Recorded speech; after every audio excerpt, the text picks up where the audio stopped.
Hello प्यारे बच्चों, कैसे आप सभी। मैं उम्मीद करता हूँ कि आप सभी अच्छे होंगे। आज हम पढ़ेंगे रसायन विज्ञान का यूनिट फर्स्ट का। हमारा एक टॉपिक है निस्तापन भर्जन और एवं प्रगलन, जिसका मैं जिक्र करने वाला हूँ। और ये हमारा चैप्टर 3 का टॉपिक है। देखते हैं इसके माध्यम से। निस्तापन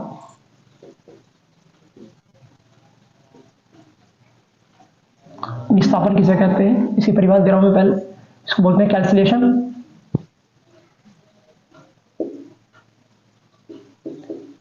कैल्सिनेशन किसी सांद्रित अयस्क में से, अब मैं बता दूं, सांद्रित अयस्क किसी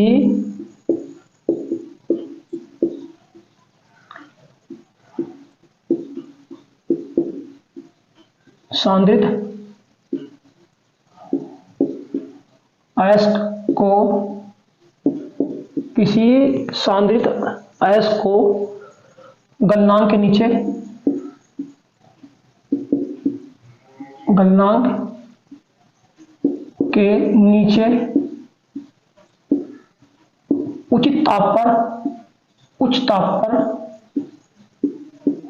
उच्च ताप पर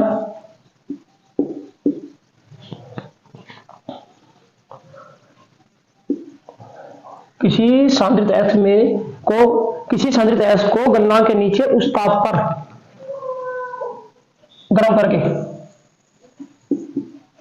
गर्म करके उसमें उपस्थित, यानी अयस्क में उपस्थित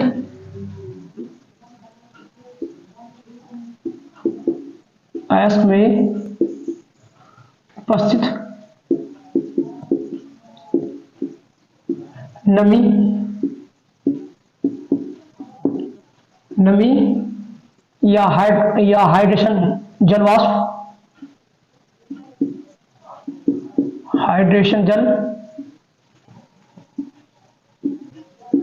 तथा अन्य वाष्पशील पदार्थ को अलग करने की क्रिया को अलग करना, निकालना, एक ही बात है। अलग करने की प्रक्रिया को निस्तापन कहते हैं।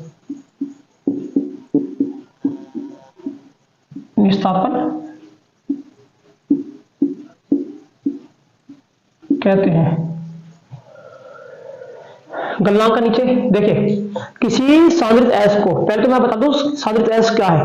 यानी किसी अयस्क में से अधात्रि को, मैट्रिक्स को या गंदगी को बाहर निकालने के बाद जो अयस्क बचता है वह सांद्रित अयस्क कहलाता है। एक बार दोबारा देखें कि किसी अयस्क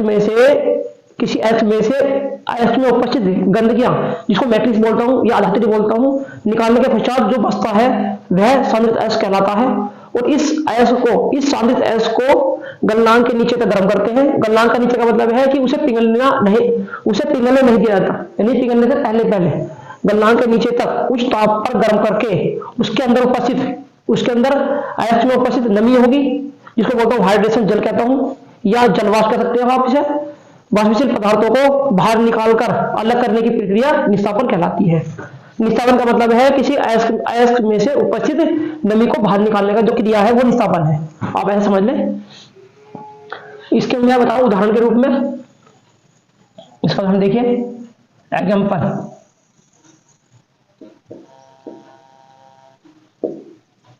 देखिए इसको, जिसको मैं समीकरण के माध्यम से समझा रहा हूं। समीकरण द्वारा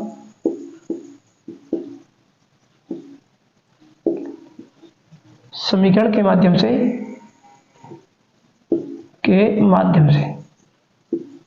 या समीकरण द्वारा हम लेंगे बॉक्साइड। पहला एग्जांपल,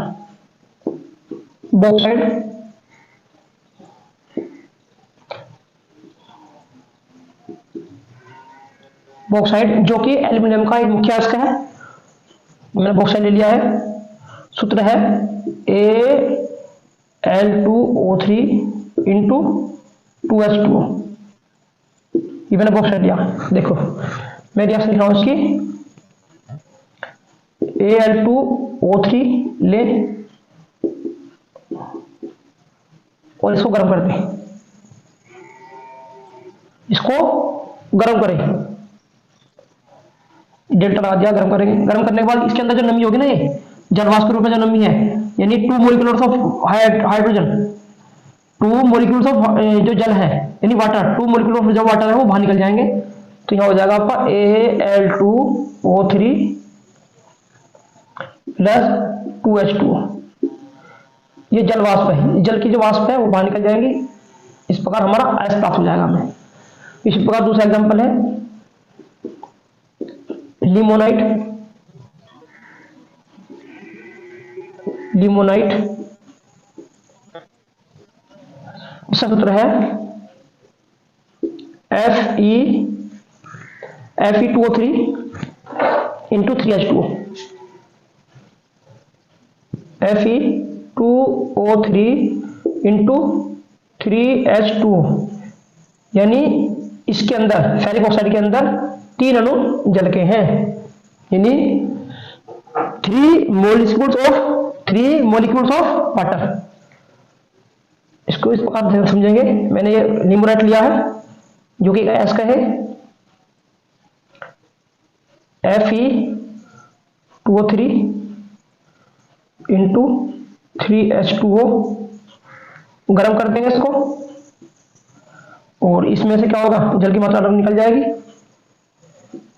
Fe2O3 और ये हो जाएगा आपका 3H2O।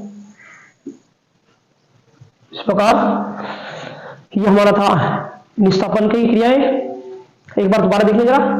किसी सांद्रित अयस्क में से गर्म करके, किसी सांद्रित अयस्क को उचित ताप पर गर्म करके बिना पिघलाए गर्म करके उसके अंदर उपस्थित जलवाष्प या हाइड्रोजन जलवाष्प या हाइड्रोजन जल कह सकते हो आप इसे, हाइड्रेशन जल। देखो ये हाइड्रेशन जल है, आप देखोगे ये हाइड्रोजन जल जो है ना, ये वाला जल है जो इसके अंदर उपस्थित है।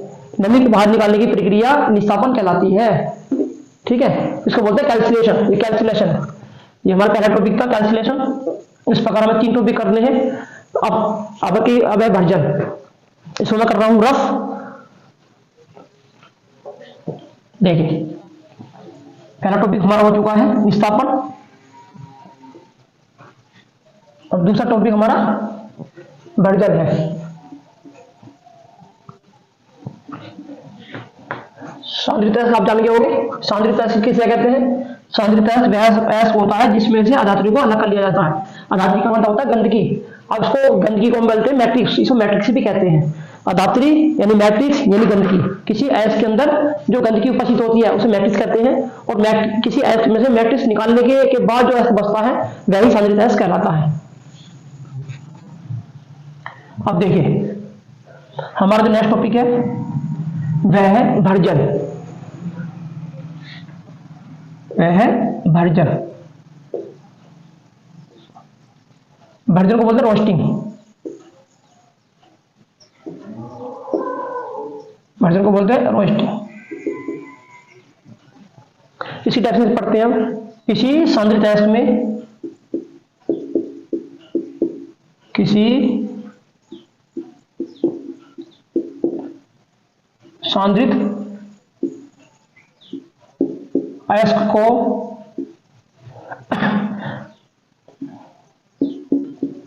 वायु की नियंत्रित मात्रा में, वायु की नियंत्रित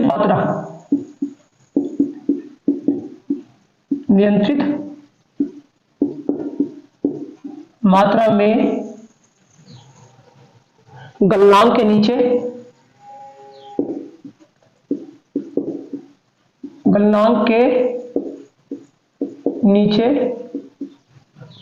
बिना पिघलाए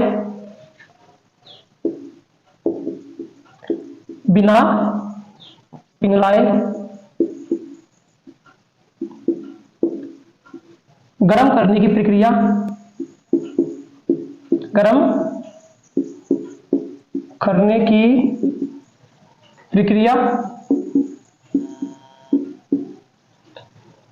भर्जन कहलाती है। वर्जन कहलाती है।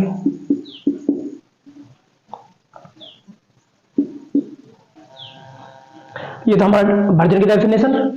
हम पढ़ेंगे इसका एग्जाम्पल, उदाहरण।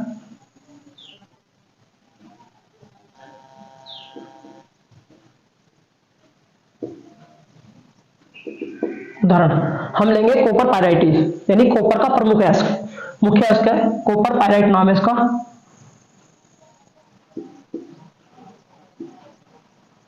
कॉपर पायराइट,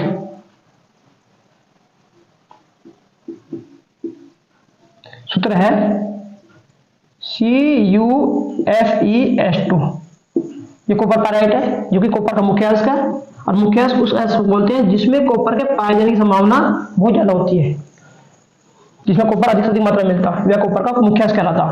और ये कॉपर पायराइट कॉपर का ही मुख्य अयस्क है, जिसका सूत्र है CuFeS2। कभी एग्जाम में पूछ देता है कि कॉपर का प्रमुख अयस्क क्या है, उसका सूत्र लिखिए।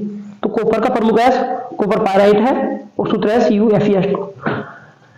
अब हम क्या करते हैं, इसको हम वायु की उपस्थिति में गर्म करेंगे, वायु की नियंत्रित मात्रा में, यानी CuFeS2 लेंगे और इसमें ऑक्सीजन मिला देंगे। ठीक है, ये टूट जाएगा अपने अवयवी घटकों में, टूट जाएगा ये अवयवी पदार्थों में, ये अवयवी यौगिकों में। Cu2S प्लस Fes में, और साथ में हमें प्राप्त होगी SO2। ठीक है, हम क्या करेंगे, इसके अंदर से लेंगे Cu2S लेंगे, इसमें वापसी ऑक्सीजन से क्रिया कराएंगे, ऑक्सीजन मिलाएंगे इसमें। अब ये टूट जाएगा Cu2O में और साथ में SO2S।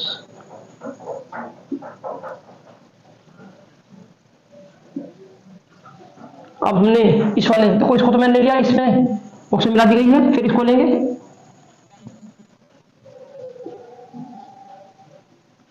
FeS को, और इसमें ऑक्सीजन फिर दोबारा मिलाएंगे,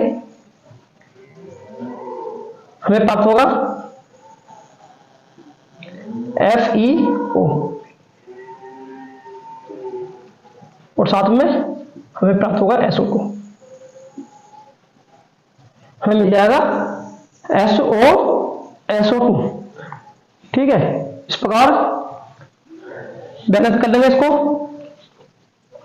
बैलेंस के लिए आप देखते हैं बैलेंस Cu के यहाँ 1 है, देखो यहाँ Cu का 1 है, इधर Cu के 2 है, तो आप 2 से इधर कर लेंगे मल्टीप्लाई। ठीक है, सल्फर के कितने हो चुके हैं, देखो सल्फर के हो चुके हैं 2 दूनी 4, जबकि इधर सल्फर के 1 2 और 1 2 3 है। अब यहाँ ऑक्सीजन देखते हैं, ऑक्सीजन के 2 हैं, इधर भी ऑक्सीजन के 2 हैं, तो आप इसमें मल्टीप्लाई कर लीजिए। आप इधर ऑक्सीजन में मल्टीप्लाई करो, देखो ऑक्सीजन के यहाँ 2 दूनी 4 हो चुके हैं, इधर 2 है, इधर मल्टीप्लाई करें।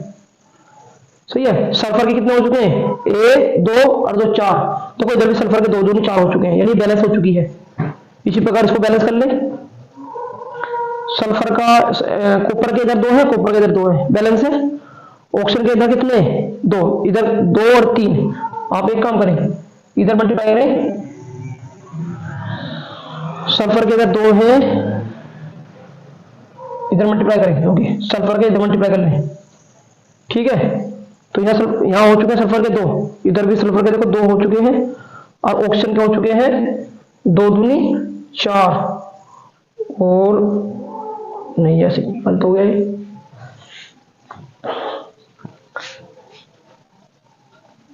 देख लेते बैलेंस करेंगे इसको।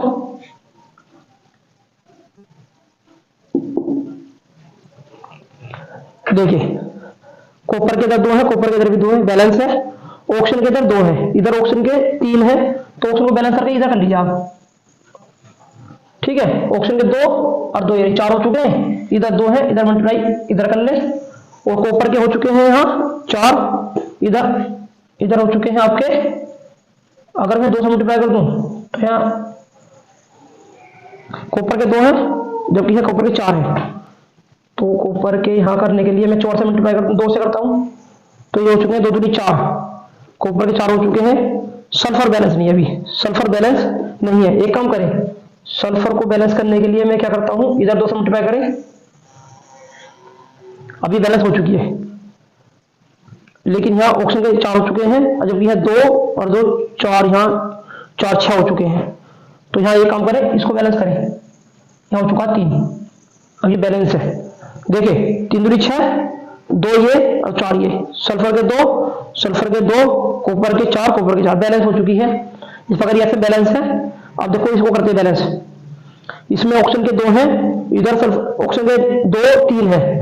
अब एक काम करें, अगर मैं यहाँ 2 से करता हूँ इधर की तरफ, तो यहाँ सल्फर के फेरस के कितने हो चुके हैं, लोहे के 2 हो चुके हैं, आयरन के, और इधर हो चुके हैं आप आयरन के 2, ऑक्सीजन के 4 हो चुके हैं, और इधर हो चुके हैं, ये बैलेंस हो चुकी है। और सल्फर बैलेंस नहीं आ रहा, सल्फर बैलेंस नहीं हो पा रहा है, कोई बात नहीं। आप यहाँ 2 सा करें और इधर करें आप 2 4 3 सा करें, बैलेंस है। आप देख लो दोबारा, Fe के 2 इधर, Fe के इधर भी 2 है, ऑक्सीजन कितने 3 दूनी 6, 2 तो ये और 4 ये, बैलेंस है 6, सल्फर के कितने 2, सल्फर के 2, बैलेंस हो चुकी है ये रिएक्शन। अब हम चलते हैं आगे की तरफ, यानी एक बार दोबारा देख लीजिए। अब इसमें थोड़ा स्टेप और रह रहा है, इसमें हम क्या करते हैं, अब इसके अंदर जो अशुद्धियां होंगी, इसके अंदर कुछ अशुद्धियां अभी और होंगी जो कि सल्फर की होंगी, सल्फर या आर्सेनिक की अशुद्धियां होंगी। और सल्फर की क्रिया ऑक्सीजन से कराएंगे, और आर्सेनिक की अशुद्धियां भी होंगी, एएस की अशुद्धियां भी होंगी, उसको भी हम ऑक्सीजन से क्रिया कराएंगे। तो ये अशुद्धियां ऑक्सीजन से क्रिया करके सल्फाइड गैस के रूप में बाहर निकल जाती हैं। यानी आप रिएक्शन कर लें, ये हो जाएगा SO2, ये हो जाएगा SO2, ये बाहर निकल जाएगी गंदगी के रूप में, और ये हो जाएगा AS2O3,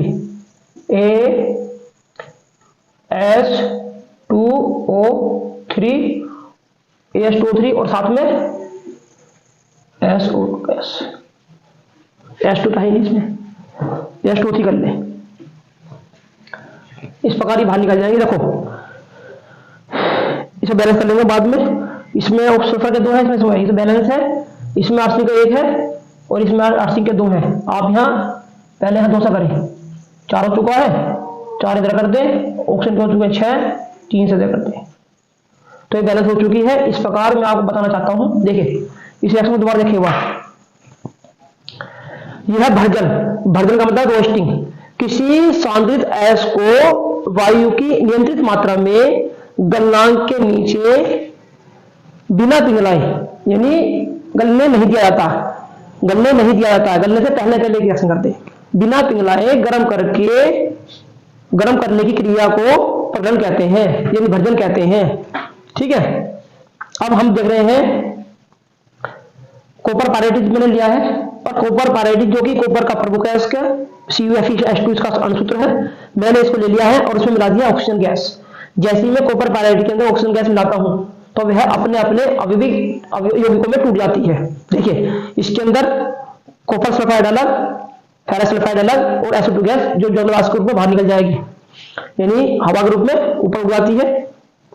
अब मैंने ये तो घटा करने वाले इन दोनों को लिया है बारी से, देखो ये, और इसकी दोनों से ऑक्सीजन से रिएक्शन कराइए, इसकी भी ऑक्सीजन से क्रिया और इसकी भी ऑक्सीजन से क्रिया कराइए। ठीक है, अब ये दोनों ऑक्सीजन से क्रिया करने के बाद क्या बनाते हैं, Cu2O और SO2 गैस, FeO और SO2 गैस, यानी दोनों ही ऑक्साइड बना रहे हैं। ठीक है, और SO2 गैस भी बना रहे हैं। अब इसको करने के पश्चात इस ऐश के अंदर कुछ अशुद्धियां बाकी रह जाती हैं, सल्फर और आर्सेनिक की अशुद्धियां अलग करनी होती हैं, जो कि इसके अंदर मिलती हैं, उसको अलग करना होता है जरूरी। तो हम क्या कर लेते हैं, उन सल्फर और आर्सेनिक की अशुद्धियों को वायु से क्रिया करने के पश्चात ये अशुद्धियां वायु से क्रिया करके वायु के रूप में बाहर निकल जाती है, SO2 के रूप में बाहर निकल जाती है। तो इस प्रकार ये हमारा भर्जन की क्रिया होती है। अब चलते हैं आगे की तरफ। हमारा नेक्स्ट टॉपिक है प्रज्वलन। हमारा नेक्स्ट टॉपिक है प्रज्वलन, जिसका हम जिक्र करेंगे।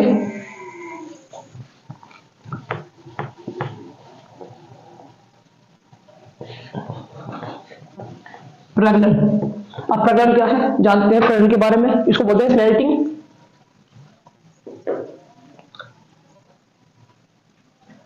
प्रगलन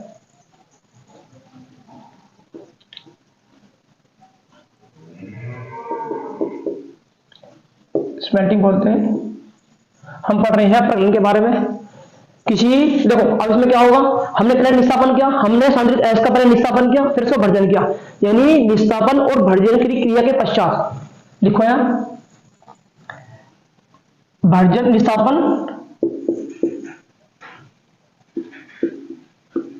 निस्तापन तथा भर्जन की क्रिया के पश्चात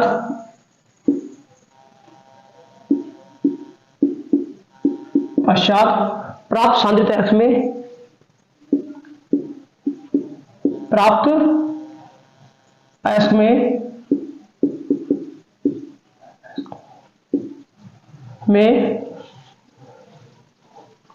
कोक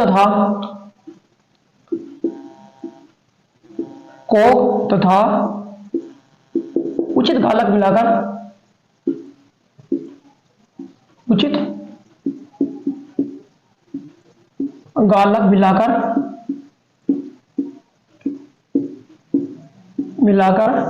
गर्म करने की प्रक्रिया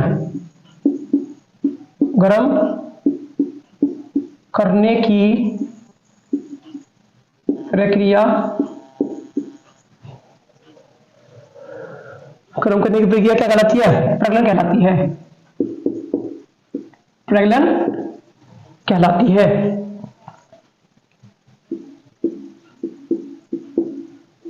कहलाती है। अब हम क्या करेंगे, यह है प्रगलन की क्रिया, यह है प्रगलन की क्रिया वात्य भट्टी में कराई जाती है।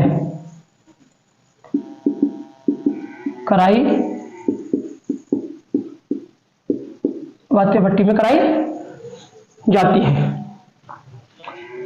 अब हम इसकी करते हैं रिएक्शन। क्या करते हैं इसकी? रिएक्शन। और रिएक्शन देखते हैं रिएक्शन के बारे में।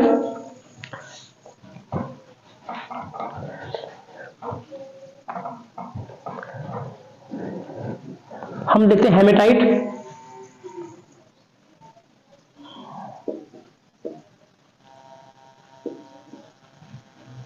हेमेटाइट लेते हैं। हेमेटाइट लोहे का एक अयस्क है। हेमेटाइट लोहे का प्रमुख अयस्क है।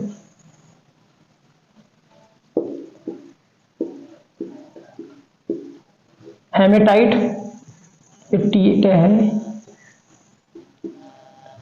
इसका सूत्र है Fe2O3।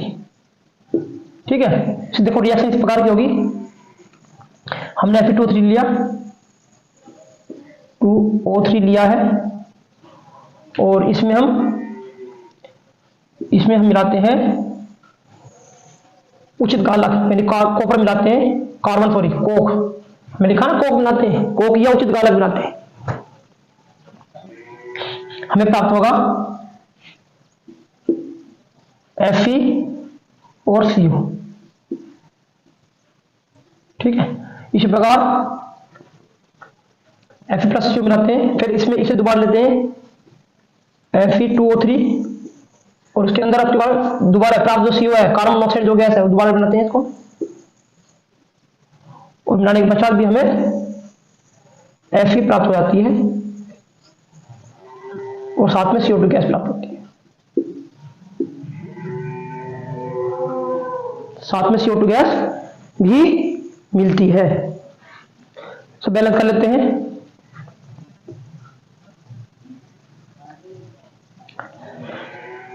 देखिए बैलेंस करने के लिए Fe के इधर 2 है, इधर Fe का 1 है, 2 से मल्टीप्लाई कर लें, और ऑप्शन के कितने? 3 इधर ऑप्शन के हैं, इधर 3 इधर ऑप्शन का 1 है, आप 3 से मल्टीप्लाई कर लें। ठीक है, कार्बन के 3 हो गए, 3 से इधर करें अब एफ के हो चुके हैं, इधर 2 इधर 1 है, आप 2 से मल्टीप्लाई कर लें। इस प्रकार ये बैलेंस हो चुकी है। बैलेंस करनी जरूरी होती है रिएक्शनों को। हम करते हैं, इधर देखते हैं कार्बन का इधर 1 है, आप पहले ऑप्शन देखें, ऑप्शन के 3 है इधर, इधर ऑप्शन के 2 है, तो इधर 6 कर लीजिए। चलो 3 से इधर मल्टीप्लाई कर लिया, 6 हो गया, 6 उधर 6 हो चुका है, और इधर हो चुके हैं हमारे 3 और 1 4 इधर है। आप 2 से करें भाई, क्योंकि मुझे पास ऑप्शन का इधर 3 है, इधर 1 4 है ना, तो आप 2 से कर लें। इधर आप 2 से करें तो ऑप्शन के 4 हो जाएंगे, सही है। और कार्बन के हो चुके हैं यहाँ 2, नहीं अभी नहीं करते, गलत हो रहा है थोड़ा सा।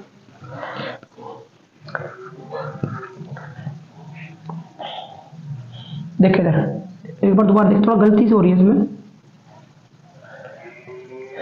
इधर है ऑप्शन के 3 और 1 4 ऑप्शन के इधर है, जबकि इधर 2 है। एफ के इधर 2 है, अगर मैं एफ के इधर 2 कर लेता हूँ ना, तो एफ के 2 हो जाते हैं, और ऑप्शन के होते हैं 3 और 1 4, और 4 करने के लिए मैं यहाँ अगर मैं 2 से करता हूँ तो कार्बन बैलेंस करना पड़ेगा मुझे। चलो मैंने ऐसा कर लिया, कार्बन के हो चुके हैं कितने, 2 कार्बन के हो चुके हैं, और ऑप्शन के कितने 3 और 2 5 5 बनेंगे नहीं, ये भी गलत है।